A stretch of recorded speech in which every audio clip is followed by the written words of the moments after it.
Hello, this is Digital Accessibility, the people behind the progress. I'm Joe Walensky, the creator and host of this series.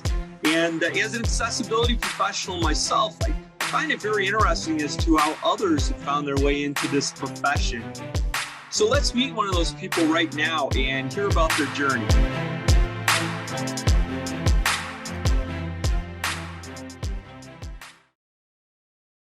All right, well, we're back with another episode looking at accessibility practitioners and how they got to where they are today. And so I'm very pleased to be speaking today with Nicole Bergstrom. Hello, Nicole. How are you today?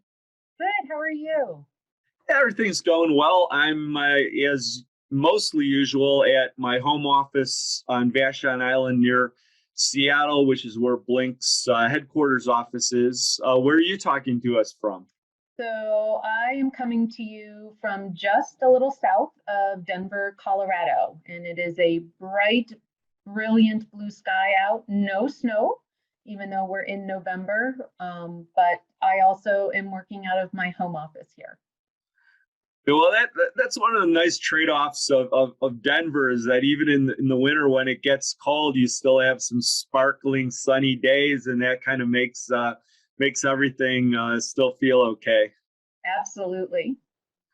Well, I think a good place to start would be talking about what you're currently doing for your work, and then we'll kind of move back in time after that. Yeah, absolutely. So currently, I am the Senior Director of Digital Accessibility at Hilton Worldwide. And what that really means is I have the honor and privilege of overseeing a fabulous team of accessibility SMEs.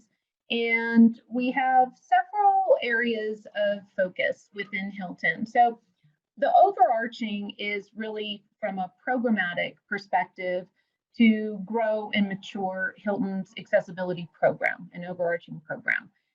What that distills down to and looks like is really helping to inject accessibility into all of our guest facing, so our outwardly facing technology in the digital space. That's our property websites, our Hilton Honors mobile application, you name it. If it's digital, then we have some responsibility.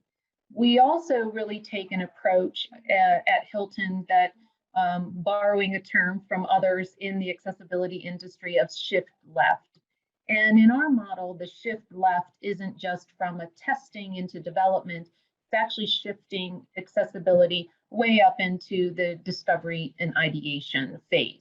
And we find that when that happens, then it sets the stage for accessibility just inherently being baked in all the way down the workflow. So that's kind of one area or one pillar. But given the nature and the diversity of the accessibility team and our expertise in technology, in assistive technology, being users with lived experiences, it also puts us in a very important position within the organization to help elevate disability inclusion and what that really looks like. And so that is also another big area and role that myself and my team play across the Hilton enterprise. Well, it sounds like quite a lot of responsibilities, and I'm interested in digging a little bit deeper into your current work. But one of the things that I like to do with this interview is find out how people got to where they are today, because we come from so many different ways into this accessibility practice. So, kind of where did it start from for you when you first started thinking about it? So I really wish that I had like maybe this most amazing story, but the reality is that up until about a year ago, I did not live in the Denver area. I lived in the Washington, D.C. area and had been there for 30 some years. And folks who live in that D.C. area know that the federal government is a huge employer, be it actually federal employees or contractors. I was a federal contractor. And more specifically, I was working on a contract under the National Institutes of Health. And when you're in the federal government, then the accessibility focus is the Section 508 of the Rehabilitation Act. And because of the nature of work that I was doing, I was managing all of the NIH clinical centers, online communications, both internal and external. It also meant that the Section 508 compliance obligation was part of my responsibility. So I go to an access board meeting, and the access board being the body that came up with the Section 508 standards. And at this meeting was the first time that I had ever encountered a person using a screen reader giving a presentation. And it was amazing, exhilarating, new, and it just somehow resonated with me. There was the learning from that, and that experience was so powerful that it really motivated me to learn more and bring that back into the work that I was doing to an even greater level. And so before the talk about shift left that I've mentioned, again, part of the work that I was doing, I actually injected a Section 508 check as part of our content workflow. And as I moved out of the federal government, it then moved over into web content accessibility guidelines. And I saw that there really is a gap and a need for education, awareness, training, and helping organizations really get what it means to be accessible. So I made a career decision, and I said, this feels right to me. I think that this is where I want to go, and this is where I want to take my career, and that's what I executed upon. Well, yeah, everybody has their own starting point of where they come into accessibility, obviously. And you're talking about, in the federal government, but when we come into this area, a lot of it can seem like there's an overwhelming amount that you have to learn. Where do we find resources? What's the next step? When you first started to really get involved with it, what was your experience there? Was working in the federal government providing some benefits or disadvantages in that, or kind of where did you go to start moving forward? That's interesting. A great question.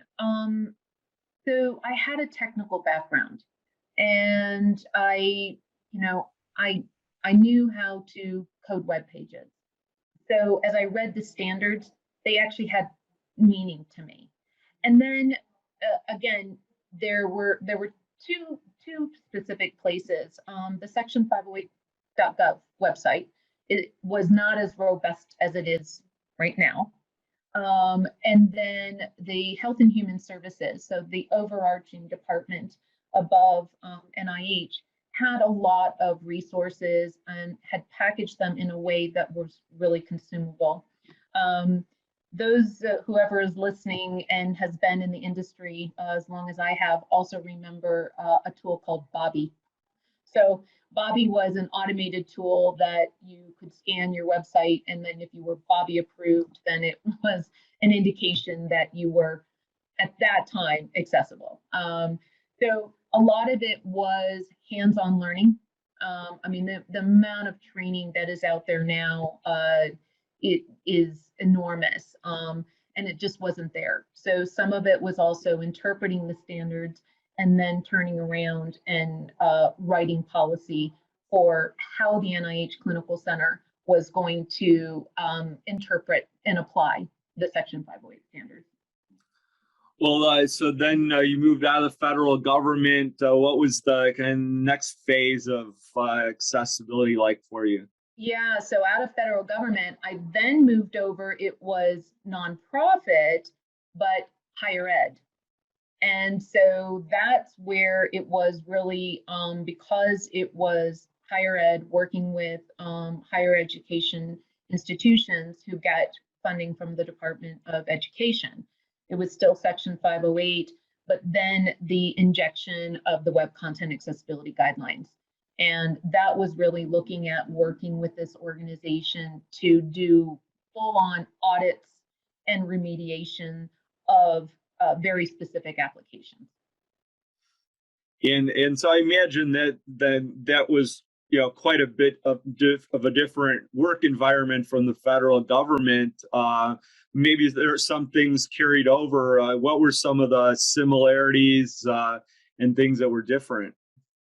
You know, the similarities, and I think that the similarities that weave throughout all of the different industries with whom I've worked is the A, I don't know what I don't know. B, accessibility is hard. And C, well, is this good enough? And accessibility is usually on the chopping block when, you know, the timelines get tight, scope has to be tightened up. So I would say that, you know, that's a little bit different in the federal government, but much more prevalent when you're in sort of private industry, when you're looking speed to market and things like that. But again, it was really a thought, right? If you myth bust that accessibility is hard, it leads to ugly designs, dumbed down user experiences, and just yes, I committed to accessibility, but in application, the behaviors don't demonstrate what the mouths might be saying about their commitment to accessibility. So, you know, that is so an overarching theme. What do you do with that? A lot of advocacy, a lot of awareness building, a lot of training. And at Hilton, my commitment was walking the talk. So that meant bringing in people who have a disability, both outwardly visible and invisible, and putting them on teams with our delivery teams so that they now could say, I know someone, right? It brought it home, and it stopped the discussion of why do we have to do this, right? Because they would look at their coworker and they would say, well, of course, my coworkers should have equal access to everything that we're doing. And so that was something, and at the same time, it was a way for me to also demonstrate to the enterprise the value that a person with a disability brings to the workforce. Mm-hmm. And you know, that's certainly you know, one of the best ways to be able to build up your accessibility organization. I think one of the unfortunate barriers is that when we bring people with physical challenges into the workplace, suddenly we're also recognizing that our internal tools that we work with aren't accessible, that you know, the way that we carry on business hasn't been set up for that, which is a whole different thing from what we're providing externally. But I see it as a really significant problem as we, you know, bring more people in to help us in accessibility. Absolutely. I mean, as we diversify our workforce, even with COVID and people working from home, relying on technology more and more on a day-to-day basis to interact with coworkers and things. What's interesting is that climate, the situation has actually, at least in our situation, really allowed us to, again, elevate the discussion, and that discussions around mental health, bring your whole self to work, they're door openers where we can also then help people understand, you know, a diverse workforce. It includes accessible internal communications. It includes accessible required training. It includes hosting accessible meetings. And so my team has just been phenomenal in really seeing the opportunities and quickly spinning up training so that the appetite's there. And so we want to feed that appetite and say, okay, here's an accessible meeting. And then we model it. Here's what creating an accessible email looks like. And we do it in a way that is very supportive. And then what we've been doing is building champions. And so the champions are able to take back their learnings and share that with other people in the organization. And that's really, that is the way to really scale that. Mm-hmm. Yeah, and reflecting on where we've gotten to with your career so far with the federal government, and then with the nonprofit situation, in both of those, we'll have compliance. We'll also have a mission that to be able to support those with physical challenges. But when we get to the corporate area, suddenly return on investment becomes a part of that, which maybe don't apply as much in those other areas. And I would imagine that that's an important part of what your organization thinks about in terms of making your using your properties favorable to people that are looking at other options. When you take the number 1 billion people in this world with a disability, and that's a number that you don't ignore. I believe it's a segment that is eager to return to travel. I believe that looking at end-to-end accessible travel, that includes from the time that someone starts to dream about where do I want to go, looking up, researching hotels or locations, all the way through, whatever they need to get to an airport, on the plane, and then arriving at our property and having an on-property accessible experience. That is something where we are really taking a good hard look. And there are things that Hilton has in play already that really helps facilitate. So my team being plugged in, especially in the digital space, to make sure that people can book those rooms that they need at the hotels where they want to travel. But then you get to the hotel and we have tools like digital key, where you can bypass the front desk. You can go right to your room and you can use your own device set up in whatever way you need it to be set up. You can have voiceover running. You can have your large text, and you can then activate the unlocking of your room. You no longer have to figure out, which way does the key card go, or try to, have fine motor skill in order to plug it into the door. And so that is really freeing and support of independent travel. Some of the other things that we are also looking at and refining would be the smart room and having smart room technology. I tell the story, one of my team members, before COVID, we traveled extensively.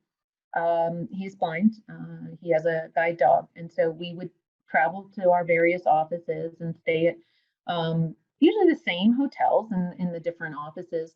And yet when we would go to the hotel, it was always a different room. And you would have to feel along the walls in order to locate the thermostat, because it was not in the same place in every room. And then you would have to figure out, is the heat on? Is the AC on? Turning it up, turning it down. Well, this smart room technology, again, puts control of a thermostat in a person's hand through our mobile app. And they can use whatever assistive technology or adaptive techniques and then control that, right? Again, that is pretty freeing. And quite frankly, I think it benefits everybody. I've had a long day. I finally made it to my my hotel. I'm tired. I've put my feet up and now I'm cold. I don't want to get out of bed. Guess what? Boop, boop, boop, boop. I can control my thermostat through my phone. So just a couple examples, and some of how we're thinking, right, is that it really is something that it benefits everyone, and it also supports this inclusive travel mindset. Well, those are some exciting things to hear about going on at your organization. Of course, inclusive design, where we're supporting the whole spectrum with our solutions, I think is kind of where we all want to be with everything. So we've kind of come full circle back to where you're at today. Do you have any thoughts about or things that your organization is looking forward to farther into the future, or maybe some other things that you're passionate about that are going on right now? So some of the things I would say, I'll keep it closer to home, that I'm passionate about is really helping the enterprise understand, what is successful, being successful in hiring more people with disabilities, and the kinds of support mechanisms to have in place so that we set folks up for success. And again, that includes a lot to do with technology. Obviously, technology is one of my areas of expertise, so I'm particularly sensitive to that. So I see that as very exciting, to be able to do that, right? To be able to then have Hilton looked at as, hey, this is a great place for everyone to work.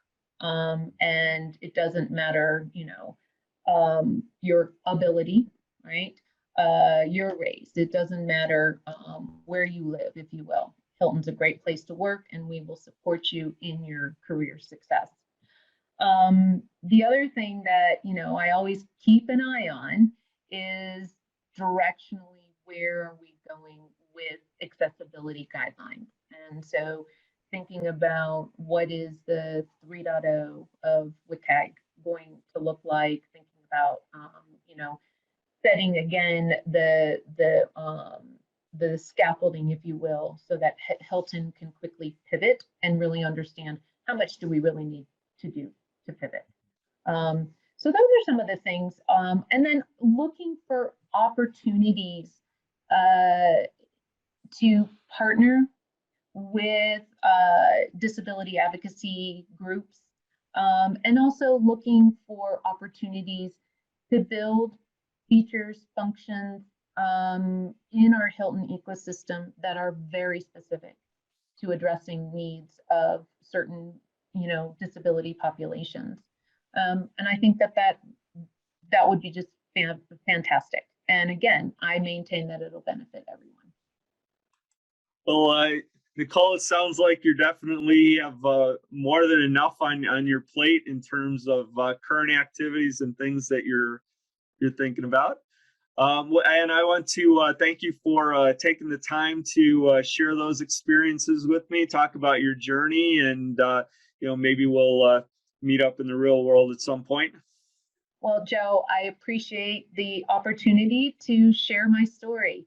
Hopefully it will inspire others to follow along, and do some great work as well. Yeah, I'm sure it will. Thank you very much. Thank you.